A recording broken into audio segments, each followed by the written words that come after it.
जी बिल्कुल, दरियाई स्वात के पानी के बहाव में मुसलसल इजाफा हो रहा है और इस वक्त दरियाई स्वात में 81,000 क्यूसिक रेला जो है वो रिकॉर्ड किया गया है। और इस वक्त मैं फिजागढ़ पार्क में मौजूद हूँ।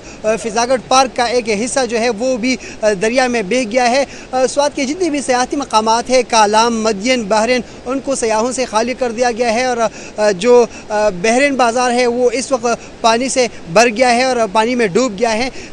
सयाह जो है, कुछ सयाह अभी भी कालाम और बहरीन में फंस गए हैं, कुछ सयाह जो है वो बाहर निकल गए हैं। इस वक्त हमारे साथ कुछ सयाह मौजूद है जो कालाम में मौजूद है, वो अभी कालाम से आए हुए हैं, इनसे बात करते हैं। जी बताएं, कालाम में क्या सूरत हाल था और किस तरह मुश्किलात पेश आई आपको? सर, मंगल की रात को हमने जब होटल लिया, पानी का लेवल दरिया स्वात का बहुत कम था।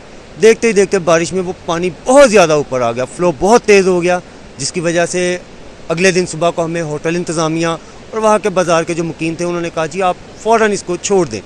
हुकूमती लेवल पे देखने में नहीं आया, लेकिन वहाँ की जो मौजूदा इंतज़ामिया थी ना, वहाँ के इलाकाई लोग, वो बहुत अच्छे तरीके से उन्होंने हमें सेफली वहाँ से निकाला। और हमारे निकलने के चंद मिनट्स बाद वो बाज़ार का जो मेन पुल है वो पूरा बाज़ार और पुल जो है ना वो डूब गया पानी में।